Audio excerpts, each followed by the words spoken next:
Salam sejahtera saudara-saudaraku yang terkasih dalam Tuhan Yesus. Bagaimana kabar saudara-saudara? Saya harap kita semua senantiasa ada dalam keadaan yang baik, sehat, dan senantiasa sukacita. Saudaraku yang terkasih dalam Tuhan Yesus, dalam kesempatan kali ini saya ingin mengajak kita untuk bersama membaca dan merenungkan firman Tuhan dari Injil Yohanes pasal 14 ayatnya yang ke-15 dan sampai dengan 21. Saya akan membacakan bagian firman Tuhan ini bagi kita semua. Injil Yohanes pasal 14 ayat 15 sampai dengan 21. Jikalau kamu mengasihi aku, kamu akan menuruti segala perintahku. Aku akan minta kepada Bapa dan ia akan memberikan kepadamu seorang penolong yang lain, supaya ia menyertai kamu selama-lamanya, yaitu Roh kebenaran. Dunia tidak dapat menerima dia, sebab dunia tidak melihat dia dan tidak mengenal dia. Tetapi kamu mengenal dia, sebab ia menyertai kamu dan akan diam di dalam kamu. Aku tidak akan meninggalkan kamu sebagai yatim piatu. Aku datang kembali kepadamu. Tinggal sesaat lagi dan dunia tidak akan melihat aku, tetapi kamu melihat aku. Sebab aku hidup dan kamu pun akan hidup. Pada waktu itulah kamu akan tahu bahwa aku di dalam Bapa-Ku dan kamu di dalam aku dan aku di dalam kamu. Barang siapa memegang perintahku dan melakukannya, dialah yang mengasihi aku. Dan barang siapa mengasihi aku, ia akan dikasihi oleh Bapa-Ku, dan aku pun akan mengasihi dia dan akan menyatakan diriku kepadanya.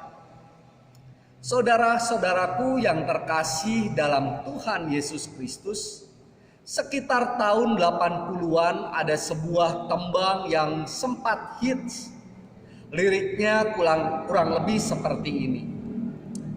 Apabila ku ingat dirimu di saat bersama, hidup sengsara, makan sepiring berdua, tidur pun setikar bersama. Diriku merasa bahagia, mendampingi dirimu dalam suka dan duka.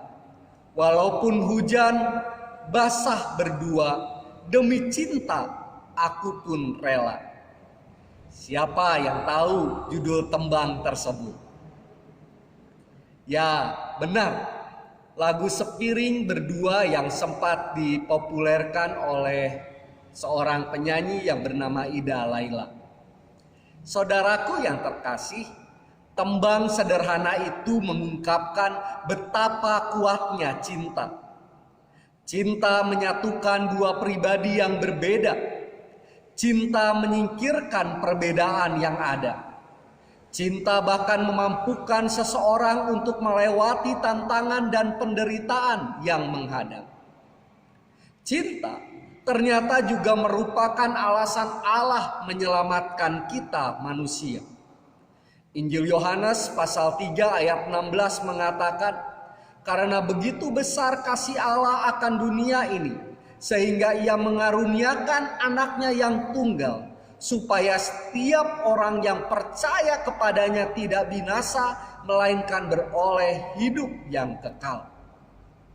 Cinta juga menjadi jati diri Allah, sebagaimana dinyatakan dalam surat 1 Yohanes 4 ayat 16. Allah adalah kasih.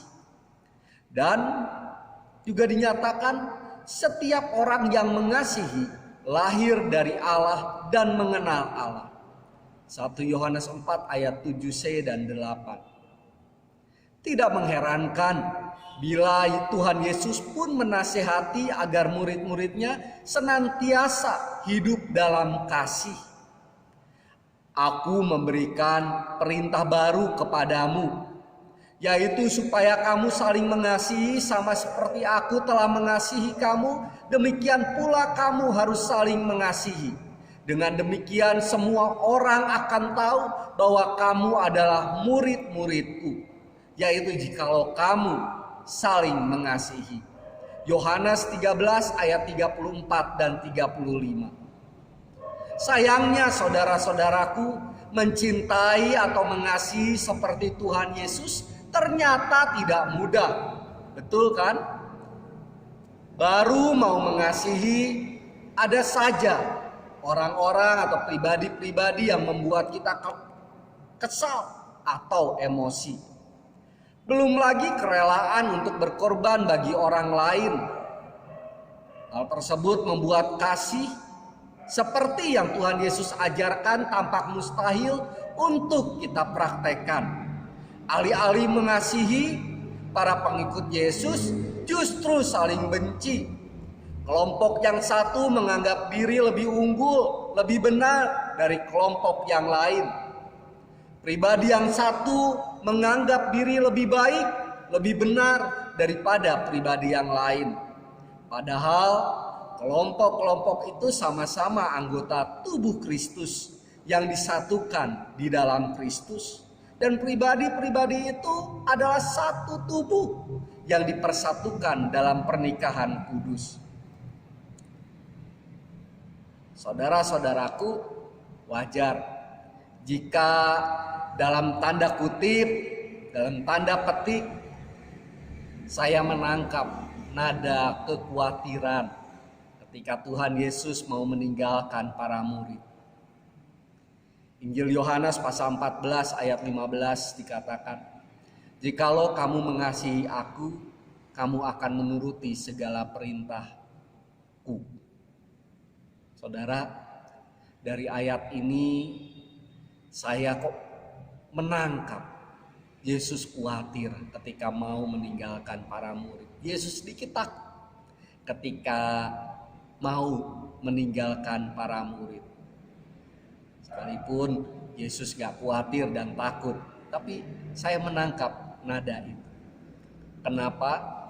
Begini, dunia mengajarkan kepada kita, atau sejarah dunia menunjukkan kepada kita, ketika seorang pemimpin akan mangkat, maka penggantinya biasanya berebut menentukan siapa yang berhak untuk menggantikan sang pemimpin.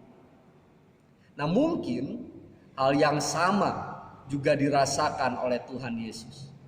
Sesaat sebelum Tuhan Yesus meninggalkan para murid, Tuhan Yesus tadi dalam tanda kutip sedikit khawatir. Jangan-jangan nanti para murid berantem, bertengkar satu dengan yang lain, memilih siapa yang paling berhak untuk menjadi pemimpin. Yang satu mengatakan saya yang paling berhak, yang lain mengatakan bukan, saya yang paling berhak. Dilengkapi dengan alasan-alasan yang masuk akal, logis. Nah, sebelum itu terjadi, saudara-saudara, Tuhan Yesus menasihatkan kepada para murid, "Jikalau kamu mengasihi aku, kamu akan menuruti segala perintahku." Ya, jika kita mengasihi Yesus, kita akan menuruti segala titahnya.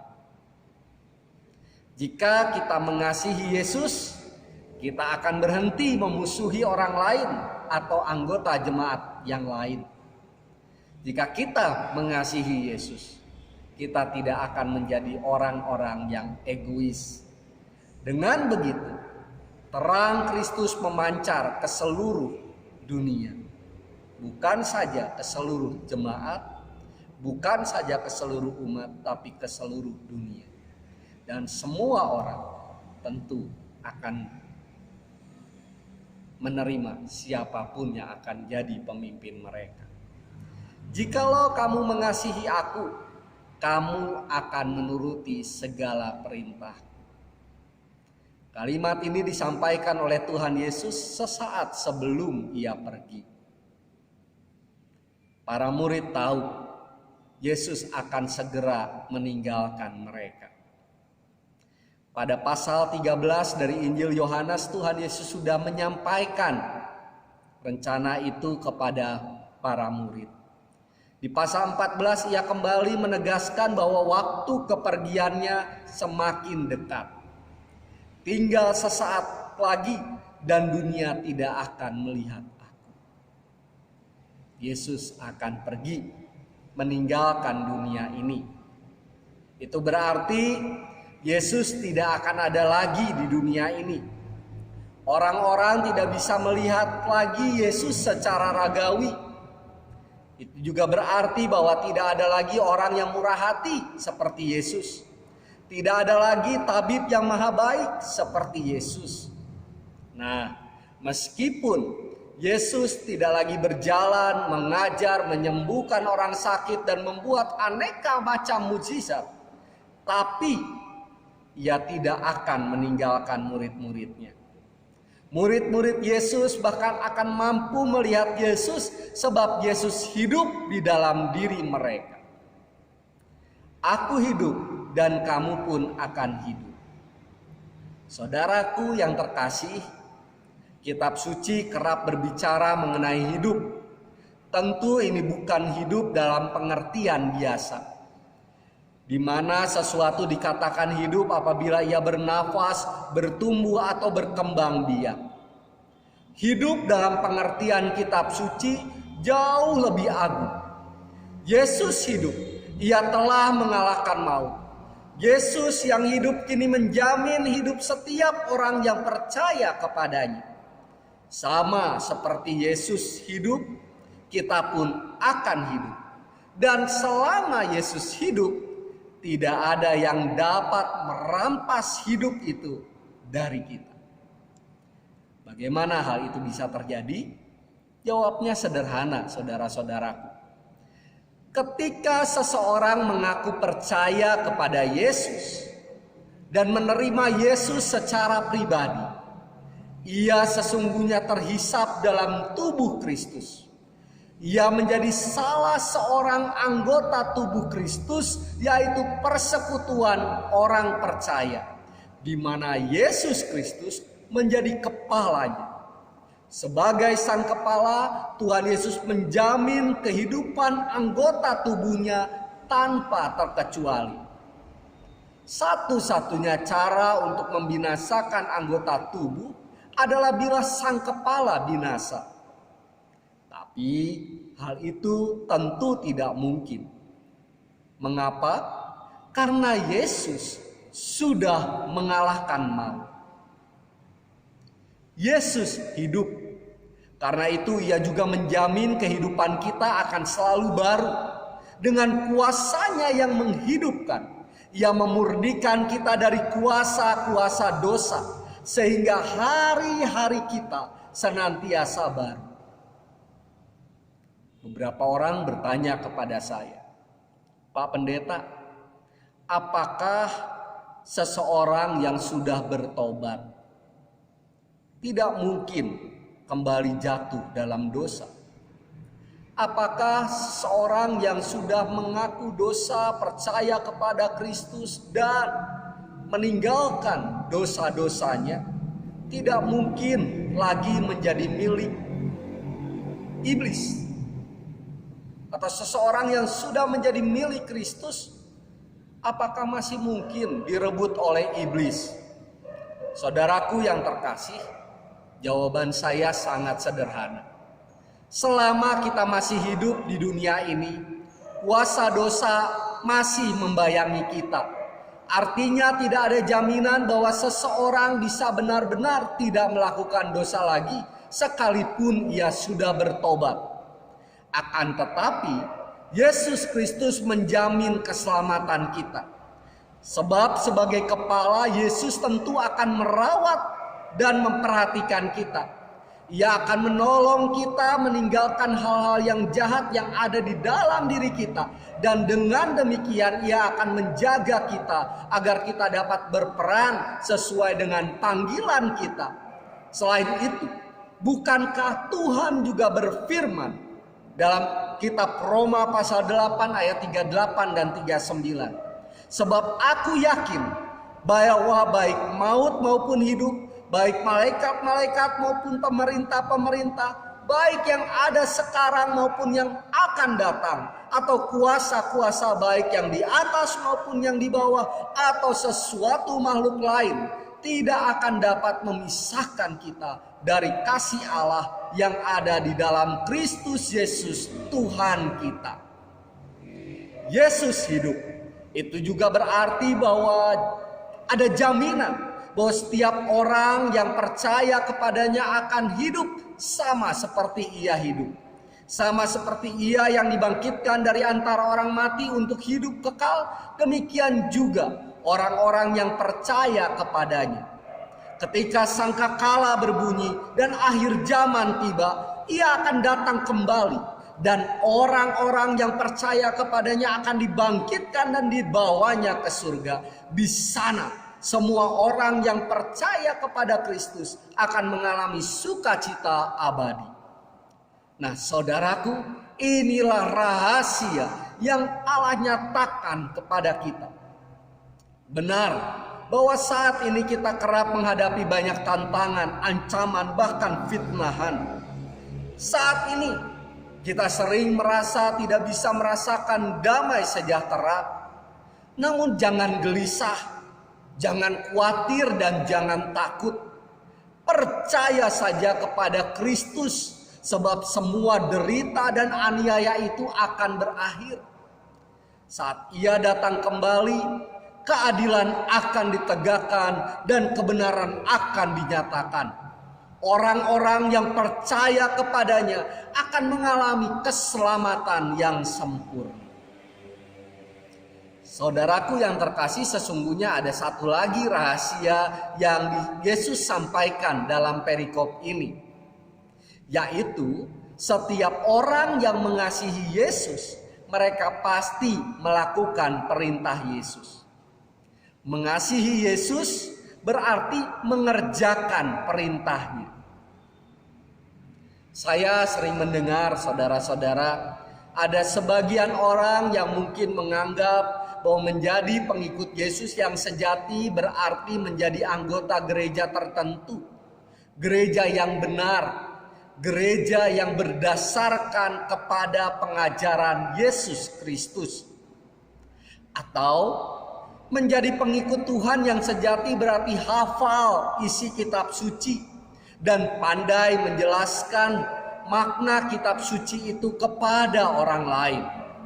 Tidak salah memang jika seseorang mempunyai pemikiran tersebut. Namun hari ini Injil Yohanes menyatakan kepada kita bahwa menjadi pengikut Yesus yang sejati berarti pertama-tama ia mesti mencintai Tuhan Yesus.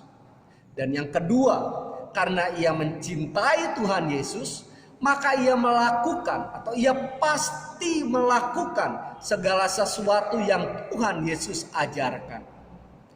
Ini artinya menjadi pengikut Yesus yang sejati bukan soal menganut agama tertentu. Bukan soal menjadi anggota denominasi gereja tertentu.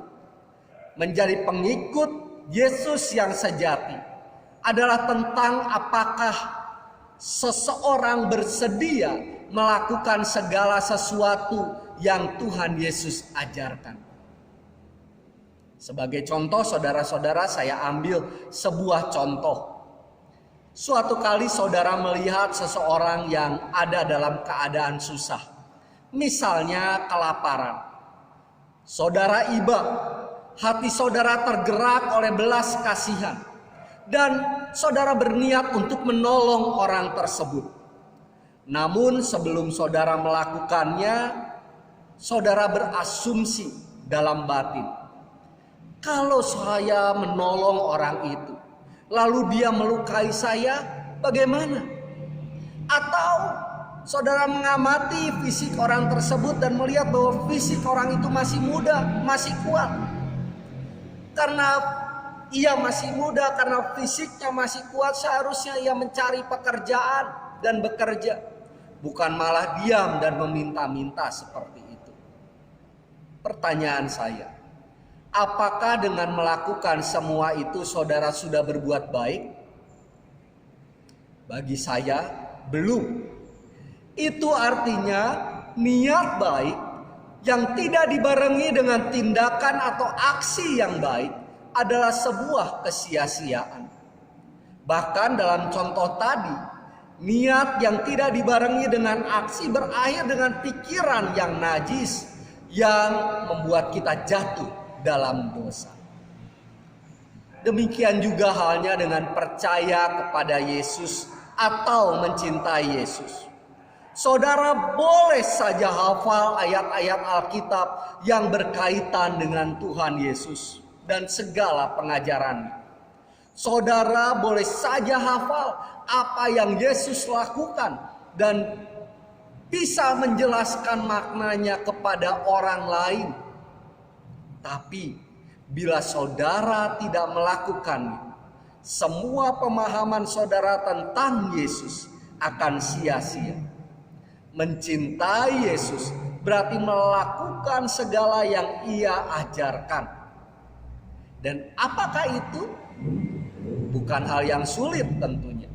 Sebab jika Tuhan Yesus ingin mencari, ingin menjadikan murid-muridnya pintar, hafal kitab suci, dan pandai menjelaskan isi kitab suci kepada orang banyak, tentu Ia sudah merekrut ahli-ahli kitab suci, ahli-ahli Taurat, kalangan Farisi atau Saduki untuk menjadi murid-muridnya. Tapi Tuhan Yesus tidak mengambil murid dari antara ahli-ahli kitab. Bila Yesus menghendaki murid-muridnya menjadi orang yang sangat kaya raya, tentu Ia akan mencari pengusaha, pemungut cukai, dan orang-orang kaya lainnya untuk menjadi murid-murid. Dan Ia akan mengajarkan kepada murid-muridnya bagaimana caranya untuk menjadi kaya. Namun itu pun tidak Ia lakukan. Satu-satunya murid Tuhan Yesus yang berasal dari pemungut cukai adalah Lewi atau Matius. Dan tampaknya ia juga bukan orang berada seperti Sakeus. Ia orang yang biasa saja. Bila Yesus menghendaki murid-muridnya nanti menjadi penguasa yang hebat, maka tentu Ia akan mencari murid dari kalangan militer atau mengambil para pemimpin-pemimpin muda dari komunitas-komunitas Yahudi yang ada pada waktu itu. Tapi itu juga tidak Ia lakukan. Murid-murid Yesus yang pertama justru adalah para nelayan yang tak punya basis kepemimpinan. Lalu apa sih yang sesungguhnya Tuhan Yesus cari? Murid-murid apa yang Ia butuhkan dan pelayanan apa yang Ia nyatakan? Nah, saudaraku yang terkasih dalam Tuhan Yesus, ternyata yang Tuhan Yesus perlukan adalah pertama, pelayan yang rendah hati. Sebagaimana Ia telah merendahkan dirinya dan menjadi manusia guna mencari orang yang berdosa, Ia juga ingin murid-muridnya meneruskan karya pelayanannya dan dengan rendah hati menjadi sahabat bagi sesama. Kedua, pelayan yang murah hati, yang rela menolong sesama sekalipun yang ditolong kerap dianggap tak pantas mendapatkan pertolongan. Sama seperti Tuhan Yesus yang secara tak lazim meminta tolong kepada perempuan Samaria dan mengobrol dengannya, bahkan menyelamatkan perempuan Samaria ini. Ketiga, pelayan yang berbela rasa, yang peduli pada kebutuhan orang lain yang ada di sekitarnya, sekalipun orang-orang itu tidak menyatakannya secara langsung. Dan yang terakhir, yang keempat, para pelayan yang penuh kasih, sama seperti Allah adalah kasih. Nah, saudaraku yang terkasih, saat ini kita hidup di zaman akhir. Kitab suci dan juga Tuhan Yesus telah menubuatkan bahwa di zaman akhir ini akan ada banyak sekali kekacauan. Orang-orang akan kehilangan nurani juga akal budi. Banyak anak-anak akan melawan orang tua. Banyak orang tua menelantarkan anak-anak mereka. Banyak orang dikuasai hawa nafsu. Mereka tak peduli lagi pada sesama. Yang mereka pedulikan hanya diri sendiri. Bangsa akan berperang melawan bangsa. Yang kuat akan menindas dan mengeksploitasi sesamanya yang lebih lemah. Gereja juga berhadapan dengan perpecahan. Nabi-nabi palsu bersembunyi di balik mimbar gereja, menghembuskan genderang perang. Dalam kondisi seperti ini, Allah memanggil kita untuk percaya. Percaya bahwa para pengikut Yesus telah terhisap menjadi satu tubuh dengan Kristus. Siapapun mereka, apapun asal mereka, kita menjadi satu tubuh di mana Kristus adalah sang kepala. Dan kedua, Allah juga memanggil saya, saudara, kita semua untuk mencintai Kristus, yang juga berarti mempraktekkan ajaran-ajaran Kristus dalam hidup hari lepas sehari, yaitu dengan menjadi pelayan yang rendah hati, dengan menjadi pelayan yang murah hati, dengan berbela rasa dan hidup dalam cinta kasih dengan sesama. Dan sambil menantikan kedatangan Tuhan yang semakin dekat, sambil mengharapkan kedatangan Tuhan, mari kita jalani kehidupan ini sambil berharap segala kebaikan yang kita tabur saat ini kelak bermanfaat untuk mengubah dunia agar semakin baik. Sehingga ketika Tuhan Yesus datang kembali, Ia melihat dunia jadi semakin indah, dunia jadi semakin baik, dan murid-muridnya lah yang menjadi pelopor segala kebaikan tersebut. Tuhan Yesus memberkati saudara semua.